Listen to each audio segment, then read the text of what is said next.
Hello guys! Welcome to my channel. Ako po si Mr. TV at kung bago ka pa lamang sa aking channel, please don't forget to like, share, subscribe, and hit the notification bell para lagi kayong updated sa aking mga bagong videos.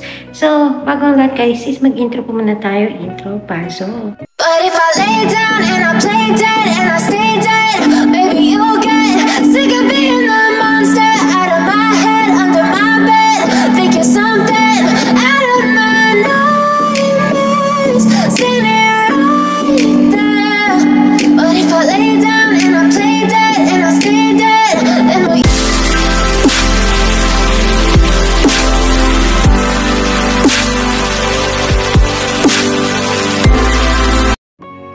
So, ayun na guys, nakita nyo naman siguro na ang ganda ng bahay ng amo ni Jane. Ayan, ang linis, ang laki, ang ganda guys, no? Napaganda kasi marami po siya guys, mga ilaw guys sa kitchen. Ayan, upo tayo.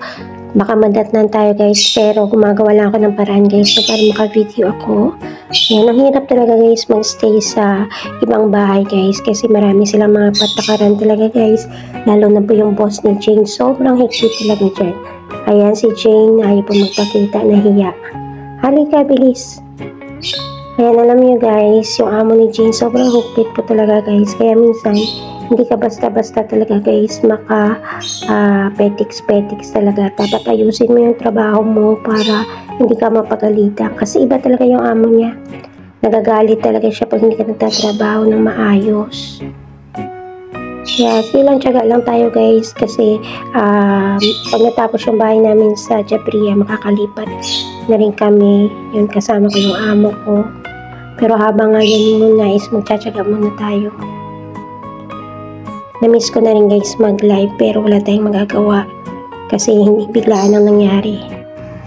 Mahirap talaga sa isang OFW guys na nag-vlog pa, nagtatrabaho, lalo na stricto yung amo, pero minsan kasi nag-i-enjoy tayo sa ginagawa natin at nagiging stress reliever din minsan yung YouTube natin, diba? Kaya minsan kahit anong busy talaga, gumagawa ko ng paraan talaga na ma-work ko yung channel ko guys, para hindi po mawala yung monetization ko. Kaya kahit mahirap guys, no, kinakaya ko talaga para makapag-upload ng videos, kasi maganda talaga na tayo as creator is huwag tayo magsasawa na gumawa ng video, kasi talaga dito sa YouTube talaga is kailangan talaga na active ka, nag-upload ka ng video, kasi ang pag-upload mo ng video at pag-create mo ng mga bagong content, yun po yung magiging performance ng YouTube mo ng channel mo kay YouTube.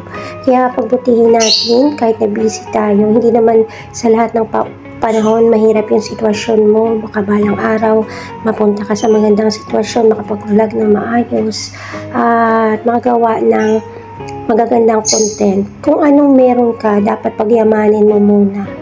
Ayan.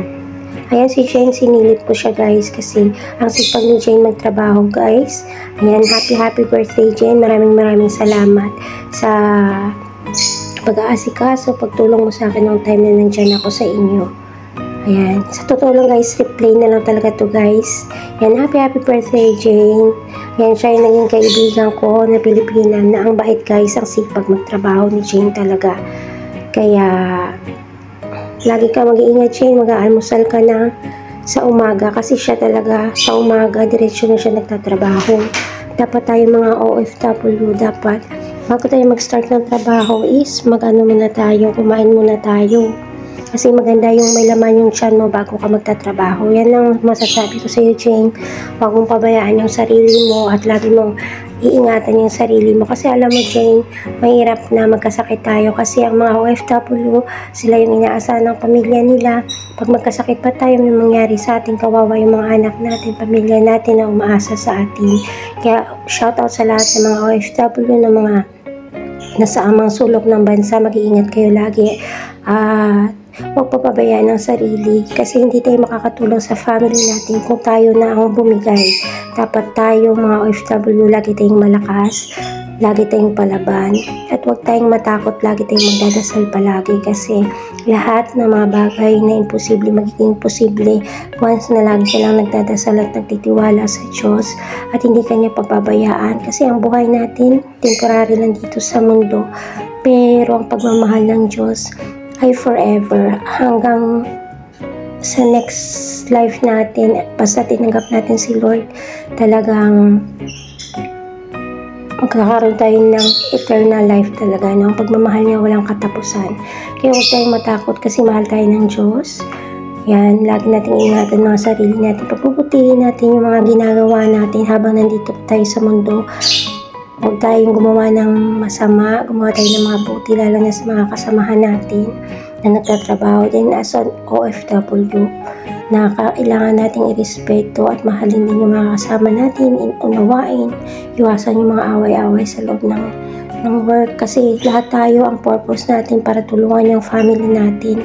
Wala tayo para maglaro lang dito o gumawa ng kung mga anong bagay, no, na makakasira sa family natin. Pumunta tayo sa ibang bansa para magtrabaho, para makatulong sa pamilya. Kaya pabutihin natin lahat ng mga ginagawa natin. Kung napapagod tayo, magpahinga muna tayo, pero laging huwag tayong susuko kasi ang nagkukwit agad ay hindi mananalo. Ang mga nananalo ay hindi nagkukwit talaga. Kaya lumaban lang tayo at huwag tayong magpapatalo. At hello sa inyong lahat dyan na nakikinig at laging sumusuporta sa channel ko. Huwag kayong magbabago.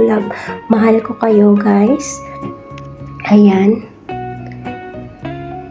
Mag-iingat tayo lahat kasi napakahirap talaga ng buhay kung magkasakit pa tayo. Kaya unang-una nating aalagaan talaga ang sarili natin. Kasi alam mo guys, hindi natin maalagaan yung iba. Ayun na, si Jane. Umamadali na tayo kasi baka madatna na ako dito. Sobrang daldal ko na.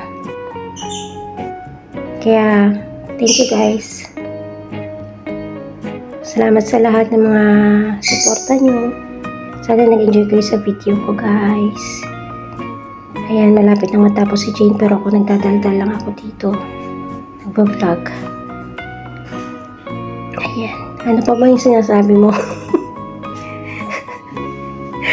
Ayan. Nag-iisip ako sa sasabihin ko guys. Sobrang lungkot ko that time kasi syempre namatay yung amo ko and maraming mga pagbabago na dapat ko isalang-alang talaga. Hindi ko pwedeng i-give up ang pag-vlog. Mahal ko ang pag-vlog guys. Masaya ako sa YouTube. Kaya laban ang laksan. Tama na yan. Ayan.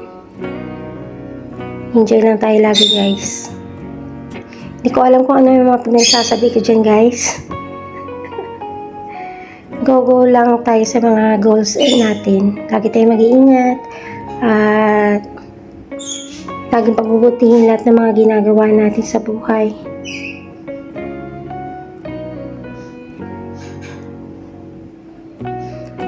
And thank you so much sa inyong lahat. Yan, malapit nang matapos guys. Maraming salamat sa mga nag-stay dyan, sa mga bagong kaibigan, new friend, old friend. Yan, thank you so much sa inyong lahat guys. Huwag niyo akong po. Ayan, pasilip ko muna kayo guys sa aming kwarto. Ayan, ang liit lang guys ng kwarto dito guys. Ay, may panty si Jean. Ay, sorry Lola. Ay, sorry. Ayan lang guys yung kwarto namin guys. Ang liit lang talaga guys, no. Diyan lang kami guys. No, kala nila yung abroad is minsan magaganda yung buhay. Hindi naman talaga guys. Simple lang din guys, no. Hindi naman kasi kami nandito para maging amo, kundi para magtrabaho guys. So, hanggang dito na lang. Ayan, pasilip konti guys. Maraming salamat. Ang ganda ng dining area. Ayan, thank you so much sa inyong lahat. Mag-ingat tayong lahat guys, no? Love you all. Ayan, nandito yung aming lamesa. Dito kami guys nagsisession. So, yun na guys, baka maabutan pa tayo dito ng amo guys. Ayan, silipin muna natin. Ay, wala pa. Kaya, maraming salamat sa nag-tune in, at nakinig, nanood, nag-thumbs-up, nagbakas, nag-share, nag-bell all. Thank you so much sa inyong lahat guys, no? Ang hindi pa nakakilala sa akin, ako si Mr. TV guys. Kung may mga tanong-tanong kayo dyan, mag-PM lang po kayo sa akin. Ayan, isang dakilang OFW, si Mr. TV. Nandito po ako ngayon sa bansang Kuwait guys. Ayan, hello sa inyong lahat dyan. Maraming salamat. Ay, hindi pa pala tapos. Kala ko tapos na yung mga sinasabi ko. Ayan. Kasi nag voice over lang tayo guys. Kasi, na to guys yung video ko guys. Parang, nireplay ko na lang siya guys. Yan. Kaya maraming salamat sa inyong lahat dyan. Na laging sumusuporta guys. No? Hindi nagsasawang magsuporta sa aking channel guys. Ayan. Dami ko talagang sinasabi dyan. Pero hindi ko na masasabi lahat dyan kasi ang lahat sa buhay ay past na. Past is past. At never to be discussed, and kailangan natin mag-move on, mag-continue sa buhay natin at huwag lingunin yung mga masasamang nangyari. Mag-serve as lesson na lang, pero hindi mo na babalikan kung ano man yung mga sakit na naranasan mo sa past. Kaya kung ano man pinagdadaanan natin, ang laging weapon natin ay prayers. Lagi natin i-surrender kay Lord lahat. At maging matapang tayo guys na harapin yung, kasi alam po natin guys na hindi po tayo nag-iisa sa buhay. Lagi nandiyan ng Diyos para gabayan po tayo sa lahat ng ating ginagawa. Kaya stay humble and always be humble. Kagaya kay Lord na humble guys, na napaka-humble niya kahit napaka-powerful niya. Kaya maraming salamat. Ako po si Mr. TV. Love you all guys. God bless us all. Mwah, mwah, mwah, mwah, mwah, mwah.